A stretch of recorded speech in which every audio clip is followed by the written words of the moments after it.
नमो तस्य भगवतो अरहतो सम्मा संबुद्धस्य। साधु साधु।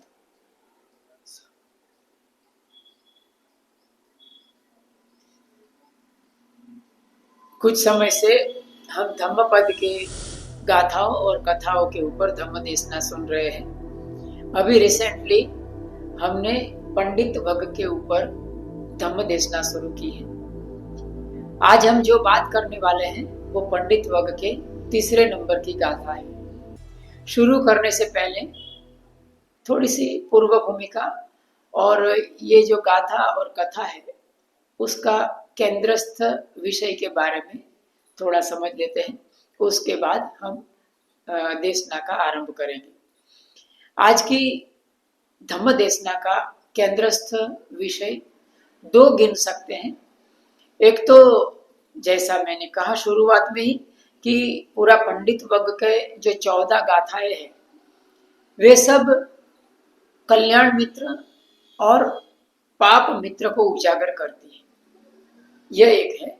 और दूसरी बात, जहां तक आज की धम्म देशना का सवाल है तो आज की धम्म देशना का केंद्रस्थ विषय है अहंकार अभिमान। हमारा अहंकार अभिमान, हमारा ममकार हमको धम्म के क्षेत्र में आगे नहीं बढ़ने देता है और हमारी निंदा टीका का भी कारण बनता है। यही बात आज की धम्म देशना में उजागर होती है। जैसे कि हमें कोई बड़े व्यक्ति का सानिध्य मिल जाता है, बड़े गुरु का सानिध्य मिल जाता है, तो हमारे अंदर एक प्रकार का अहंकार पैदा होता है। यही बात आज की धम्म देशना की है।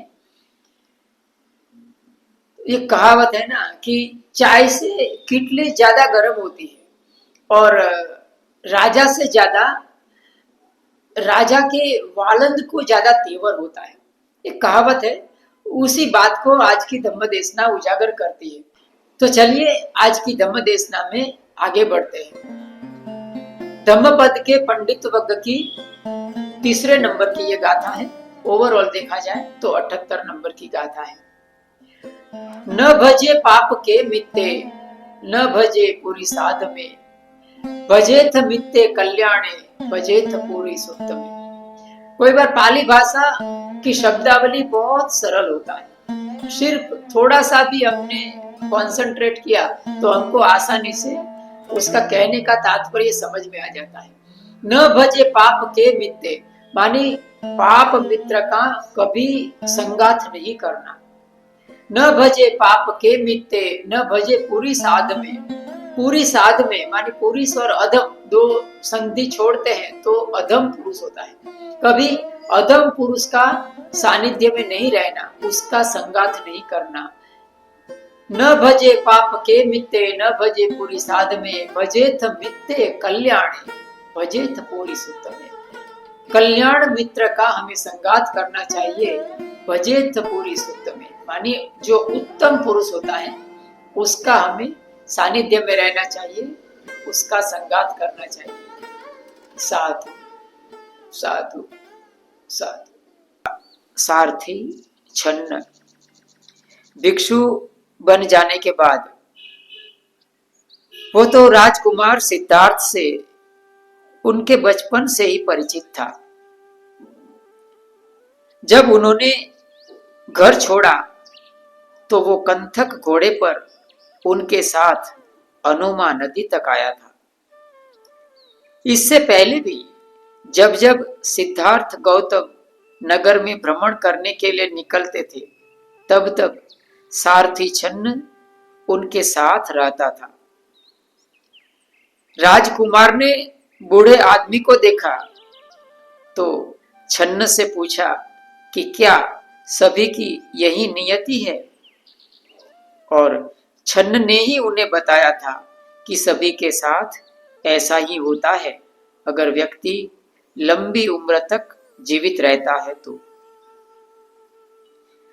एक बीमार और मृत व्यक्ति को देखने के बाद भी सिद्धार्थ गौतम ने छन्न से ऐसे ही प्रश्न किए थे और उसने इसी प्रकार का उत्तर दिया था। महाभिनिष्क्रमण के बाद 6 वर्षों तक लगातार तपश्चर्या के बाद फल्गु नदी के किनारे बोधि वृक्ष के नीचे राजकुमार सिद्धार्थ से बुद्ध हो गए। उन्होंने सत्य दर्शन और ज्ञान प्राप्ति को अपने आप तक सीमित नहीं रखा, बल्कि सभी के साथ बांटना आरंभ किया। पहले सारनाथ गए और वहीं पंचवर्गीय भिक्षुओं को प्रवर्जित किया। उसके बाद लोगों में बुद्ध का उपदेश सुनने तथा उनके धर्म और संघ में प्रवेश करने की हरिफाई चल पड़ी। बुद्ध के अनेक शिष्य हुए जो साधना की ऊंचाइयों को छू लिए थे, जैसे कि सारिपुत्त थे, महामोगलान थे, महाकाश्यप थे, आनंद इत्यादि। अपनी साधना और निष्ठा के कारण वे भगवान बुद्ध की कृपा दृष्टि के प्राप्त हुए, साधना के नजदीक रहने के लाभी हुए। लेकिन छन्न यह सब देखकर बहुत जलता था। वो कहता कि जब शास्ता ने महाभिनिष्क्रमण किया था, उस समय मैं अकेला उनके साथ रहा था और तब से मैं ही उनके साथ रहा हूं। आज जो नए नए भिक्षु आते हैं, वे कहते हैं कि मैं मोगलान हूं, मैं सारिपुत्त हूं इत्यादि। ऐसा कहकर वो इन भिक्षुओं की निंदा और अपमान किया करता था। तथागत को जब इस बात का पता चला तो उन्होंने छन्न को बुलाकर ऐसा करने से मना किया। उस समय तो वो चुप हो गया, लेकिन बाद में फिर से निंदा करनी शुरू कर दी। तब बुद्ध ने 3 बार छन्न को बुलाकर सलाह दी कि छन्न, सारिपुत्त और मोगलान दोनों ही तुम्हारे हितैषी हैं। ये दोनों ही पूजनीय पुरुष है। तुम्हें इनकी निंदा नहीं करनी चाहिए, बल्कि तुम्हें उनकी सेवा करनी चाहिए। छन्न ने इतना होने पर भी अपनी आदत नहीं छोड़ी।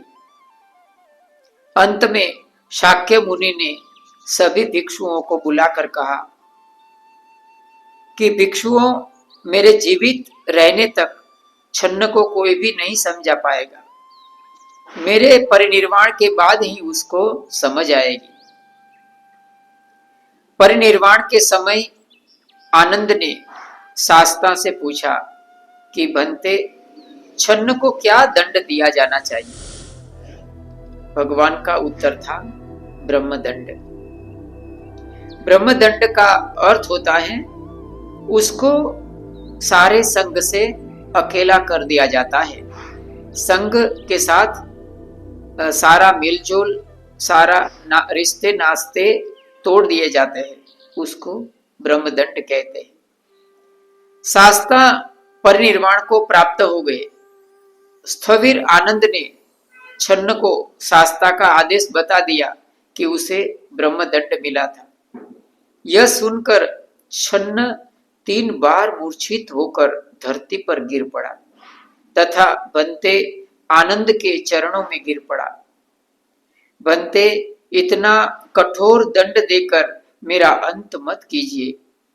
उसके बाद वो स्थविरों के प्रति श्रद्धा और सम्मान से पेश आने लगा और कुछ ही दिनों में अरहंत्व उसने प्राप्त कर लिया। न भजे पाप के मित्ते, न भजे पुरी साध में, भजेथ मित्ते कल्याणे, भजेथ पुरी सुत में, भजेथ पुरी सुत में। सबका मंगल हो, सबका मंगल हो, सबका मंगल। साधु साधु साधु।